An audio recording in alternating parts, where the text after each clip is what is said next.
Hey guys, it's Paradox again. So here's the video that I really wanted to get out. I've been watching some pro play lately and noticing a hero that pops up, and I've been looking at the comments and chat. People are just going, "Why are they picking him? It's GG, whatever." And so this video is coming up now. And if you haven't read the title, if you happen to get on this video and you just for whatever reason click on videos without reading the title, then I'm going to build up to suspense a little bit. So I want to start off with a quote. I really like quotes. And this one really, I just thought this one's cool. I saved this one. And it's from Alan Turing, and he says, "Sometimes it is the people no one can imagine anything of who do the things that no one can imagine." It's really neat, just because a lot of times it's just the random people that here and there that you don't think anything of that end up doing something great. We hear all the stories of these people who started ginormous companies in their garage, and it's just kind of neat to think about. So, think about this quote as I get into the hero that I'm going to be getting into, which, of course, we go to Hot Slogs to show the first piece of this hero, and we want to sort by win percentage, right? So we're going to sort by win percentage, and this is where people have the problem with this hero, is they see the win percentages of heroes and they go, "Oh, well, this is why the pros are picking this character, this is why they're doing that," and you start kind of seeing patterns of why everyone's there. But as we get lower and lower and lower, you can see that the pick rate's going down a little bit, but win rates are going really, really far down, and we hit the bottom. Mr. Tassadar, one of my favorite characters in the game, sits at the lowest win rate and has been at the lowest win rate for several patches now. So, why is it that out of the last 5 Chinese pro games, Tassadar has appeared in 3 of them? And why is it that in the Chinese HGC, as well as Europe and quite a bit in North America too, Tassadar keeps appearing over and over and over? Well, I'm going to switch to Tassadar for a second on Master League, which shows the pro games, and show that his win rate in pro games is actually well above 50%. And I want to explain that Tassadar is one of those unique heroes where you can't pick him into every situation, but there's a lot of situations where you can pick him, and he's very, very good. So I'll get into the build a little bit, but I first want to explain what I personally think Tassadar is. I think Tassadar is a Swedish what do they call it? A Swiss army knife. And if you haven't seen a Swiss army knife, essentially they're these little knives that have like everything on them, like a bazillion different things that they can do. But if you were able to take one, let's say the knife part of this, and you put it in a contest of like most useful knife, it would likely be at the bottom of the list. So I like to think of Tassadar as a Swiss army knife, where he can do a variety of things really okay, but nothing extremely well. And that's where it's hard for people to draft Tassadar, because they immediately think, "Oh, well, we need a shield, let's immediately draft Tassadar." But while his shield's okay, Tyrael's shield's kind of better. Like, yes, okay, Tassadar can shield one person more than Tyrael, and Tassadar's shield can also heal people that are attacking, but a lot of times you place the shield for counter burst, not for the heals. So at the end of the day, Tyrael's shield is pretty good, and it's usually good enough. So you might go, "Oh, well, we could play Tassadar for healing, but he's nowhere near the other healers." You could say, "Oh, well, we pick Tassadar for damage, but he's nowhere near the other damage." We could say, "Oh, we do him for split pushing." Do you kind of see where I'm coming from? Is he can do a lot of things, but he's not the best at anything that he does. So when the pros draft Tassadar, and I'm going to go to matches for a second, I'm going to show you, they pick him into very specific style matches. They like to pick Tassadar, 1, when you need a variety of things, 2, when you need to either counter burst, and 3, when you just kind of need a little bit more, again, just a little bit of everything. But I would say the big 3 things is counter burst, and if you can utilize his healing on his shield with someone like a Tracer or a Hanzo or someone that does strong auto attacks. And then finally, just if you need a little bit of everything and you're not sure what to pick, then Tassadar is very strong to pick in those scenarios. So we have Tempo Storm versus Team Freedom. This one happened today. we notice that they already had Oriole, but the worry about picking Oriole is that she can only heal as long as you're doing damage. So what are you going to do to prevent damage when she doesn't have enough energy to get people out there? Well, you put in Tassadar so that your person who's doing damage can do damage a lot safer. We have another game in here, Team Dignitas versus Method. This happened yesterday, where Tassadar got teamed up with a Malfurion, as well as a Tracer. So what's going to happen is Tassadar allows Malfurion's team to survive burst a lot easier because he can give shields to whoever's going to get bursted. He also allows Tracer to be a lot scarier by putting shields on her, which heal her very quickly, as well as gives her shields as she moves out and dives into the enemy's team. So you'll see that he's picked a lot into Tracers, a lot into Hanzos, but at the same time, sometimes he's picked into teams that don't have either. And the reason why is purely because he fits a lot of scenarios. For example, down here, we were still with a Hanzo, yeah. But yeah, you'll see, again, he gets picked here and there. So those are the times that he's usually picked. Now, what builds does he tend to go? Well, the pros like to go a little bit of a different build than, let's say, the Hero League Tassadars, which really like the auto attack build. The W build's okay. They like the movement speed. It has the highest win rate. So here's how this goes. The number one pick for your level 1 talent is the Cyan Fusion. And the reason why is because oftentimes Tassadar is picked when you don't have someone to soak 2 different lanes. And Tassadar is one of the safest people to soak 2 different lanes because when you're roaming from one lane to the next, enemies can't stop you. You can always just press your E and go to the next lane. Level 4, there's a variety of ones that are picked, but the highest win rates and highest picks tend to be the increased lifesteal, which works well when you have a Tracer or a Hanzo. If you don't have those, the extra armor seems to be picked the next highest, and that allows you to pick it into solo tanks and still be very solid. Level 7, it's always the increased range, which may differ from Hot Slogs as well. We'll see. Nope, seems about the same as Hot Slogs. Now, level 10, there's 2 options. Both are pretty good, but in this case, oftentimes Tassadar, and we'll look at the matches again, he's picked when you need more damage. For example, in this game, Hanzo is really the only damage this team has. D.Va does a decent amount of damage. Stitches is okay, but Hanzo's really the only damage. So they picked Tassadar, and they ended up using him as adding a little bit more damage. In this game, again, they went with one major tank and then kind of an off tank. Sorry, I'm looking at the wrong side there. And this one has a lot of damage, so they could go a little bit safer with it. So it really depends on what you go, but again, Tassadar's a lot like a Swiss Army knife in that he fills a lot of small things at a time. But let's go back to the builds again. So that's why Archon's usually picked up. You will see Force Wall do pretty good work if you have a solid team already before you picked him and you don't need the extra damage. Level 13, Nullification's almost always picked. Pretty much every time, and the reason why is because you can reduce the damage dealt by a hero by 75% for 4 seconds, meaning if the opponents, and this also allows them to be drafted very strong in the teams that only have one major damage dealer. For example, let's go into, again, the matches, and let's show where he does really well.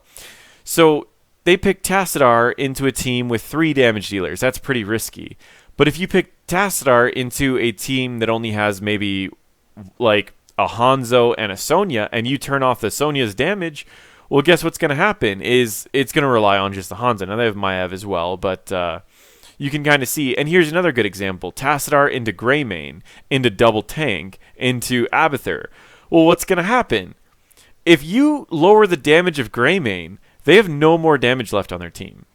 So this is a very strong combo. At level 13, you hit a huge power spike because you could turn off the enemy's damage.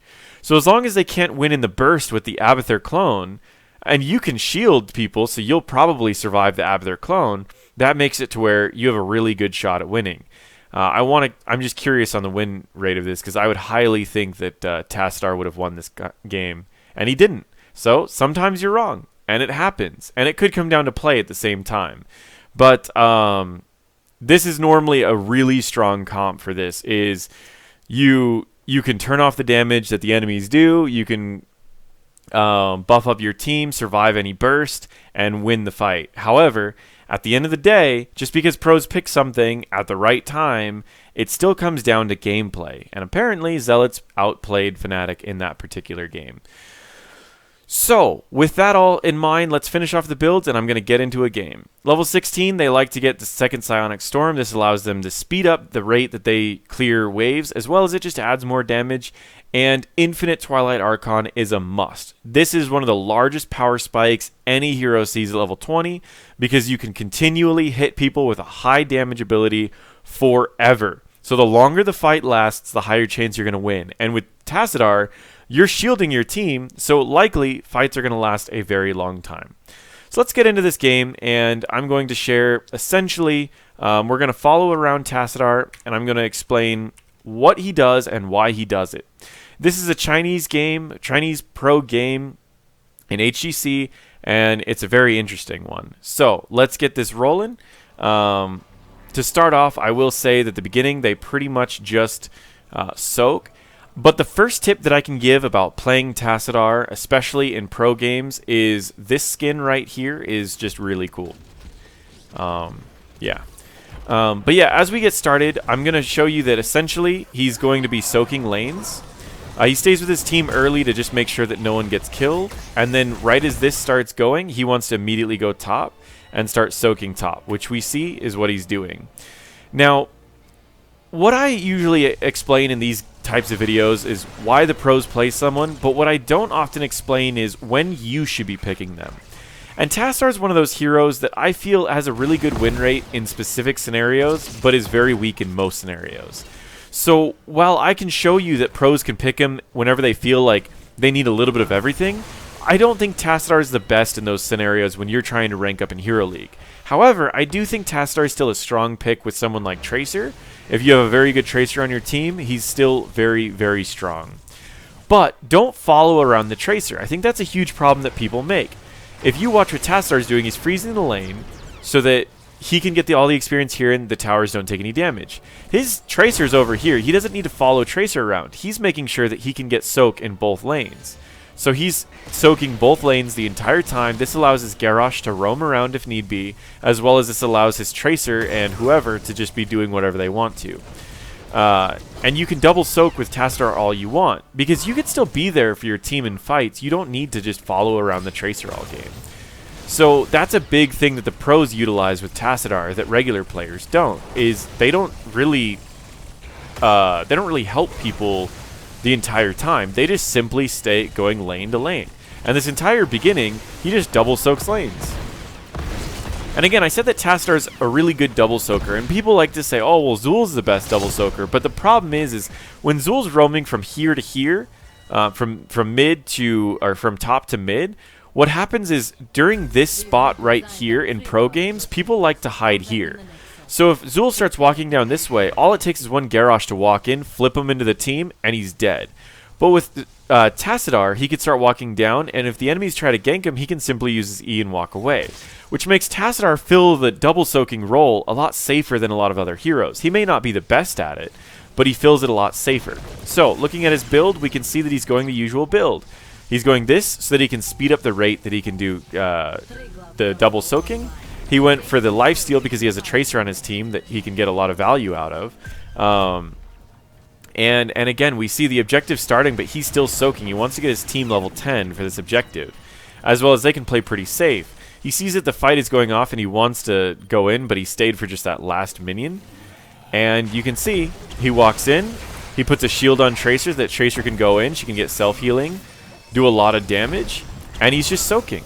He's trying to get level 7 for his team so that they have the fight. He put another Q onto, or another shield onto Tracer, which allowed her to stay in the fight for even longer. The longer that Tracer can stay in the fight, the more damage she can do to the enemies, making it harder for the enemies to stay in the battle the entire time. He went soaked a little bit more top. He's trying to get level 7 for his team. Puts another Q on Tracer, allows her to play very aggressive. And again, the more she can play aggressive, the higher chance you have to win the game, especially all these fights. So they're just trying to play safe, wait for the Alex Strauss's dragon to end. But they're playing pretty aggressive still, so you can see they're staying back until the dragon's over. Garrosh is staying in because he can safely do that, and Garrosh is another really strong tool with Tassadar, especially as a solo tank. The reason why is because the lower health he gets more armor, which means that he's harder to kill. Well, if he's really low health, but he has a ton of shields on him, it means that he has the high armor that he has, and he's safe hiding behind the shields. So Tass is really strong into Garrosh, Tass is really strong into Tracer, Tass is strong into Genji, as well as Tass is strong into Malfurion, because Tassadar allows you to survive burst damage, while Malfurion is not very good at burst damage. He's good at slow fights that he can constantly get W's off. So let's get this going a little bit, and you can see they're waiting the dragon out. He's soaking. He wanted to get level 10 for his team. Level 7 for his team. He got level 7 for his team. The dragon's over. Now it's the time for them to go in, and they will likely win this fight very, very quickly, just because they are level 7 first. The dragon's over. They know that they don't have any ultimate abilities. Tracer about has a bomb. This is going to be an easy win on this team fight here, really quick. So first, he's got a shield that's about to come up. He should be shielding Tracer first, but while there is someone coming into Malfurion, it is safe to shield Malfurion as well. But most likely it's going to go into Tracer, which the shield goes into Tracer. Now he's got his W Psionic Storm going off. It doesn't do a lot of damage, but it's enough to trickle on people a little bit. So likely it's going to go right here, or it's going to go right here to help finish off Tyrael. He focuses more on the slow, and he ends up putting the W right here, which will do damage to 3 different people. But remember that Tassadar's auto attack does a slow, so just focusing on that with enemies that can't get out is very strong. So we may see his auto attack shift over here.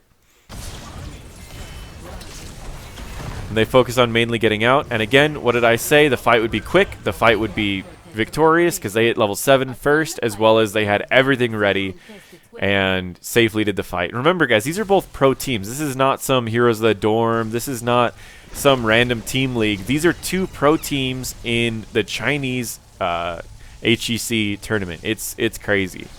And again, another situation where a lot of Tassadars would try to follow along and just kind of help out. He's focusing on soaking. He wants to give this experience to his team and make them always win. The first objective on Volskaya is also a little bit weak, and it gives you less time to do it. So their entire team focuses on soaking here to make sure that they'll get the most experience. And if you want to maximize experience on Volskaya in particularly, what you should do is you should destroy the towers first, and then just go and destroy the towers in other lanes as well. And the reason why is because the towers are worth 500 experience, the fort is worth 1,000.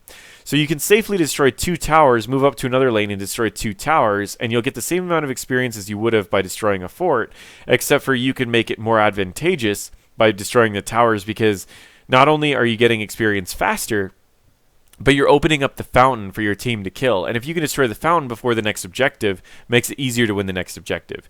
A little bit of tips for Volskaya. Hopefully it helps out someone. But I want to push on to the rest of this game, as it is a pretty interesting game. But it's a little slow in the beginning. So in the beginning, it's pretty much just Tassadar dual soaking. Not very exciting, right? So let me speed this up a little bit.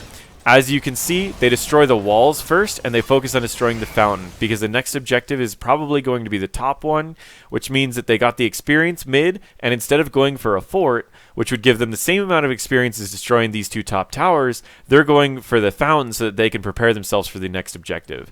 It is a very high-level play that I highly recommend in low-level play as well. And again, just double soaking. Most likely he's going to get Archon just because they need the extra damage. And the reason that I say they need the extra damage is because Archon can get people really low, which will allow Genji to use his E to get kills and get the resets. So it's highly recommended that you get extra damage with a Genji. Now, if you were all steady damage like Malthael's, you would want the enemies to stay in fights for longer, so you'd use Force Wall to zone out the enemies. But because they have a Genji and a Tracer, which are both great finishers, they want to get people low. So Archon's likely going to be the talent that gets picked up. And we see Archon picked up. We see Tyrael going up here. One of the great situations about playing Tassadar is that you have a vision ability that's very powerful. So when someone's trying to run away from your team, you can position up here, activate your vision, and you'll see where his Q lands, and your team can follow up on it. In this particular case, because they see that he's going up here, he'll have the slow, he'll have the vision. Tyrael decides to leave this way, and this is actually pretty risky for him because all they need to do is get a good root and they can kill Tyrael. Because they don't really need Tassadar with them anymore, because all they need to do is land a root and they can kill Tyrael, he's going to go back to soaking, trying to get level 13 for his team, as well as clearing this these camps so that you don't need to worry about them for the next objective. He sees a fight going out, so he decides to go with his team, but they got a kill, so he realized that it's going to be a 4v4 even if he doesn't go down there. And the way that Tassadar works is great because you're allowed to leave your team because you're not really like you're not, let's say for example, you're the main tank in a group. Say you're Garrosh, and you decide that you want to soak a lane. Well, now your team can't fight because you're the only tank that they have. With Tassadar, you can leave whenever you want to because your team already has a healer, they already have a tank, and they have 2 damage. So if you leave, they're not missing anything integral. But if you leave, you can still get experience, which is what your team needs. So it's safe to leave the team in a 4v4 situation as a Tassadar, as opposed to any other hero. Because if you're solo tank or solo support, you shouldn't be leaving your team in a 4v4 situation because they're going to be at a disadvantage. But if you're someone that's just a Swiss Army knife, you can leave them because guess what? While you're a Swiss Army knife, they already have a regular knife here. They already have a corkscrew here. They already have a, I don't know, a nail file here, and another knife here. So you already have your Swiss Army knife. You don't need just a weaker version of that. You know what I mean? You have all the different pieces of a Swiss Army knife already on your 4v4. So he completed his soaking talent. Now he can do very large ones because it increases the size of it as well as the damage. So it is actually a little threatening now, and at level 16 it'll get more threatening. He plays aggressive here, and you can do this a little bit with Tassadar. The reason I don't like this is because you're essentially baiting a 30-second cooldown.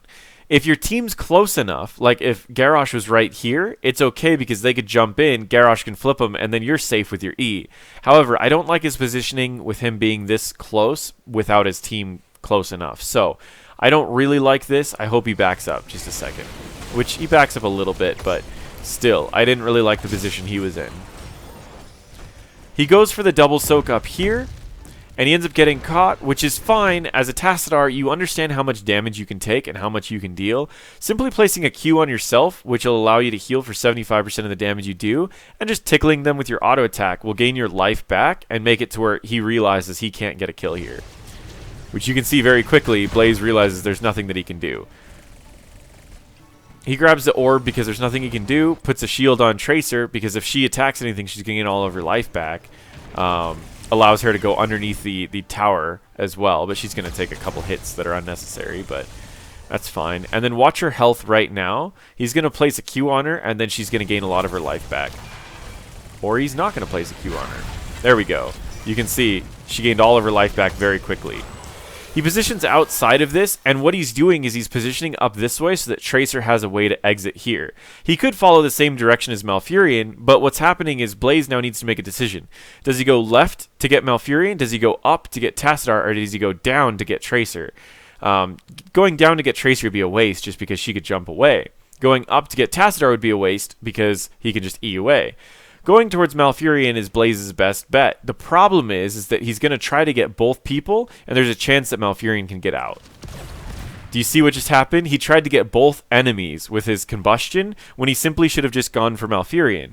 So by Tassadar moving up, it allowed it to where he missed his entire combustion.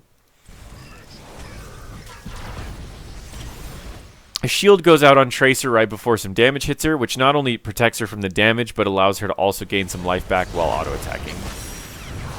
We've got a fight that's going to be happening right here. We've got a few people that are low health. This is the fight where Tassadar is going to shine. And the reason why is because he has a long range with both of his abilities, which allows him to do a lot of damage. He can arc on and hit the specific targets he needs to bring him low enough to where Genji can get a kill. Genji happens to be bottom lane, so he's going to have to rely on Tracer getting a kill. But remember, you're the jack of all trades, so even though you're missing 1 damage, you know what your team needs. Because you're missing 1 damage, you definitely need more damage, which is why Archon is going to be activated pretty much immediately on this fight.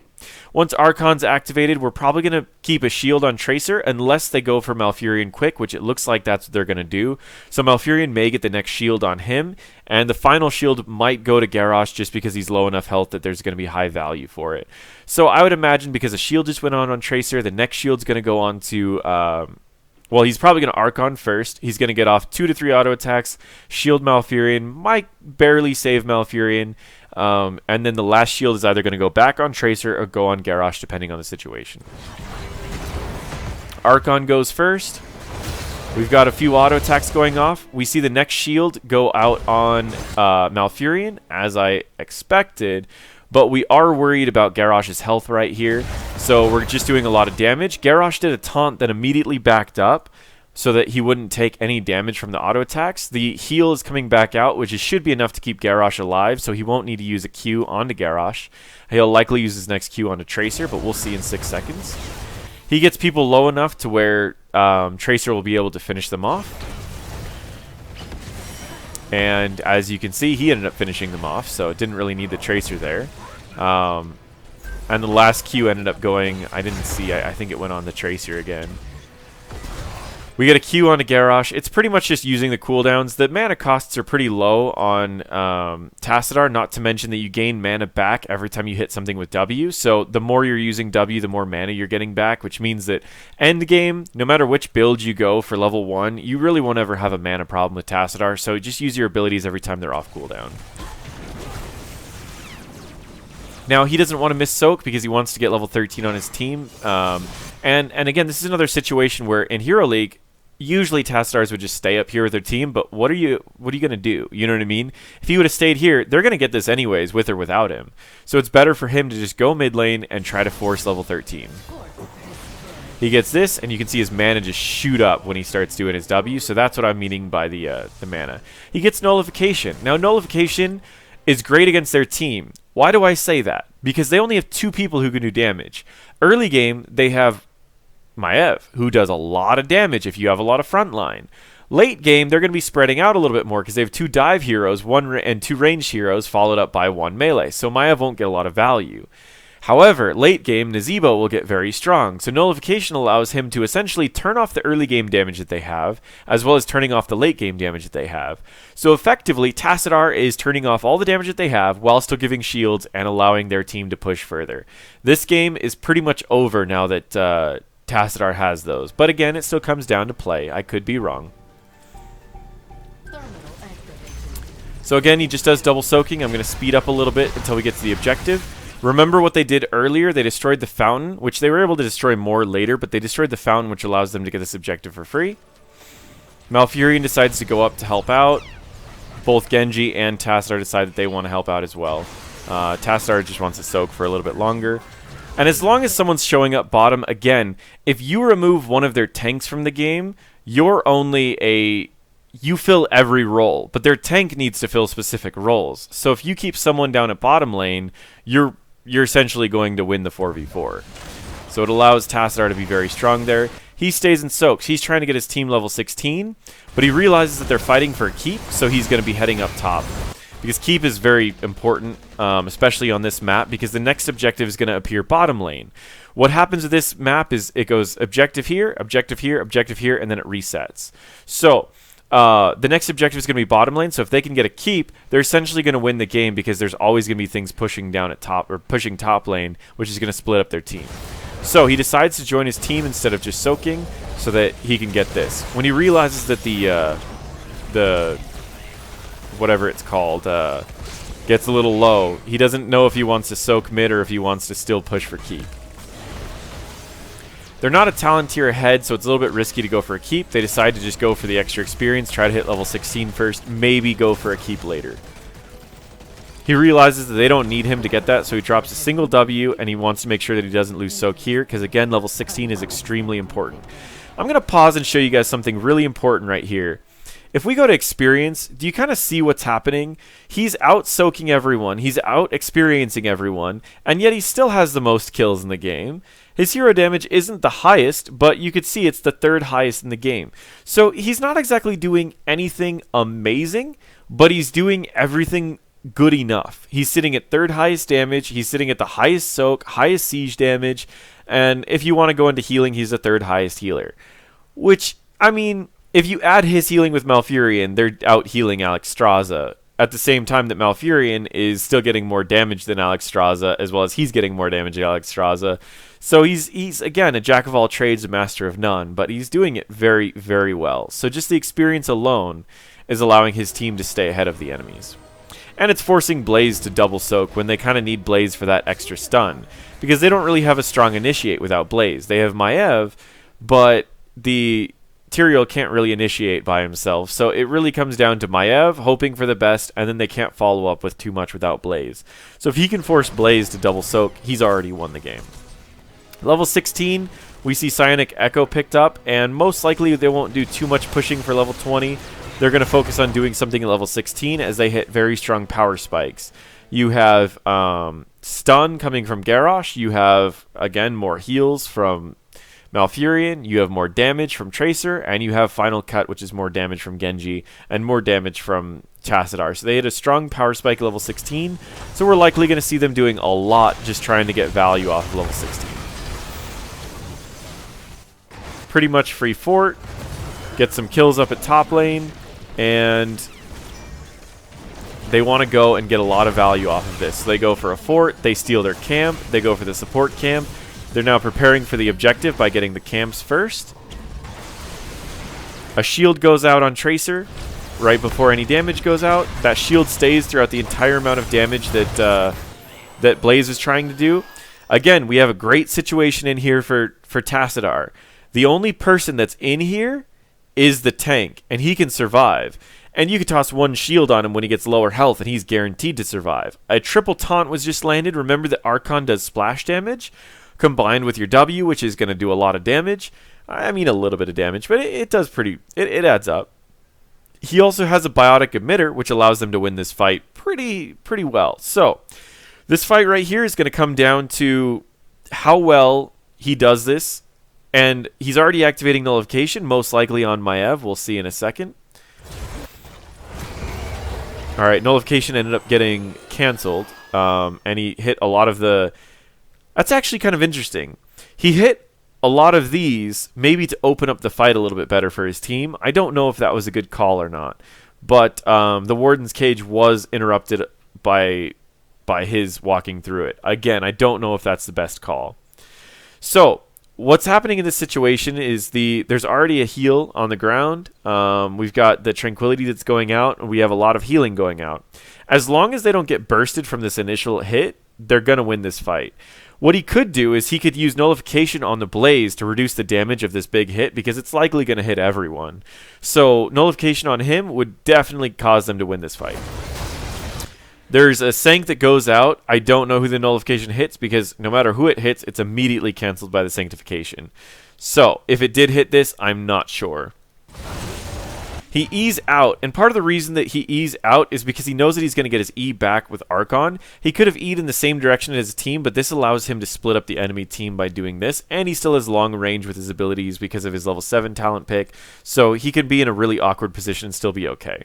So after his E's over, I would immediately activate Archon, and I would start hitting people as much as I can, toss a shield onto Garrosh because he's low health, so he's going to get the extra value from his armor, and then likely drop down a biotic emitter to help his team win this long fight. He doesn't end up going for that, which I don't really like this. Very strange call. They decide to just reset, which is fine. What I mean by reset, a lot of times with pros, you'll hear people say, oh, let's just reset. Reset effectively just means get out of the fight as fast as possible, hit fountains, or hit your Hearthstone so you can get back into the fight with full health. They saved a lot of abilities by just simply resetting. I think they could have won that fight by just fighting just because it's 19 to 16. However, they decided to go with the reset to just get the objective.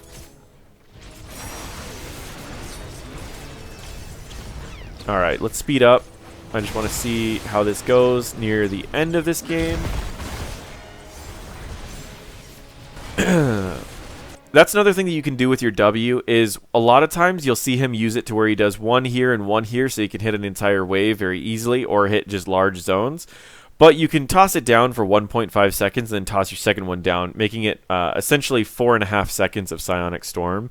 You can't do it. You can't wait for the entire first one to end, but you can get about half of the first one off before you take out or put out the second one.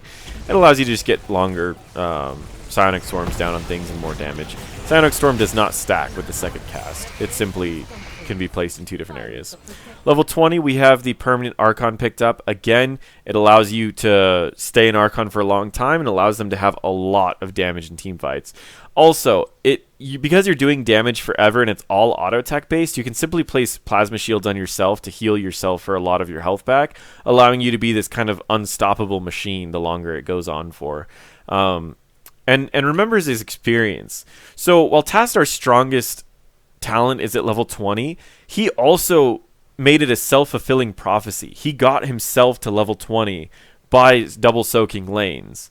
So this game had very few kills. It was kind of a boring game, honestly. But he made sure that his team hit level 20, and he now has the permanent Archon. So we're going to see a lot of damage coming in right now. And again, he does the double W, which is a mouthful. And they just wait for the Protector to come up. He activates Archon immediately. The reason why is because he knows that this entire fight he's going to be getting auto attacks off and going on. He's going to throw his first Q on a Tracer. And he's going to auto attack while preparing to use a nullification on Maiev, who's walking in here. So even if Maiev gets an initiate here, she's not going to do any damage. He simply just keeps auto attacking her. He didn't need to use nullification. He uses his Q onto himself, and you can see burst heals of 200 every time that he gets an auto attack off. 260, 260, 164. He got full health. So you can see how powerful that is. It allows him to self-heal while continuously doing damage for the rest of this fight. His auto attacks are doing a lot of damage. 346 damage plus the extra 150s that he's doing from his W. It's insane right now how much damage he's doing. And it just keeps going on forever. Again, W's, you can see him just slowly melting him down. He used nullification onto the blaze, so even if this combustion goes off at full force, it's not going to do a lot of damage because he reduced the damage by 75%. So you can see it didn't do a lot of damage, even though it hit him with the full amount. And he can simply just shield himself, which he does, and uses the shield to full heal himself again. So you could see the power of Archon late game is nearly unstoppable. He simply uses his E to get away from this fight as he gets kind of low health. They want to kill him, but you have your E to get away from things. He walks right out of this because it doesn't just make you invisible, it makes you invulnerable, so you can walk through CCs, and then you can he's likely going to cancel his dimension shift early so he could turn around, toss out a shield, and start auto-attacking them right here, which he does. He cancels it early. And he starts getting his auto attacks off. He might use his Q on himself instead of Tracer. Oh, he already used the Q on Tracer. Never mind. Yeah, gets the auto attacks off. Now, he may die here, but you could see that... Oh, that was interesting. What threw him? Weird. Anyways, yeah, so that is Tassadar, guys. While he may have a low win rate in... regular games, he has a very strong potential in pro games because he's like a Swiss Army knife. He fills a lot of positions, as well as he synergizes really well with teams that want slow fights, and as well as on maps that likely will hit level 20 because this Twilight Archon is extremely powerful. Finally, his nullification allows him to reduce the damage of one person, so if you're on an enemy team that either has one really strong ability like Combustion, or if they have a hero that's going to hit late game and do a lot of damage like Nazebo, you can effectively turn off the damage to guarantee that you'll win the fight. So, on Volskaya, particularly, Tassadar is a great counter to Nazebo, as well as he synergizes extremely well with his team. So, I highly recommend, while you're watching pro games, whenever they do pick Tassadar, start looking at the situations on why they pick Tassadar, as he's a great addition to many compositions where you're looking at it and going, I don't really know what we need, but we need a little bit of everything. And my hope is that Zarya might come back into the meta because I think Zarya fits a lot of the same roles as Tassadar, as she does fill a lot of positions as well. So we'll kind of see, but yeah, overall, that is Tassadar. If you like this video and you want to see more why the pros pick, feel free to toss a comment below, subscribe. I have a few more of these, and I will get out a lot more of this style of video because I've been watching more pro games than I'd like to admit. So, hope you all liked it. Thank you so much for watching.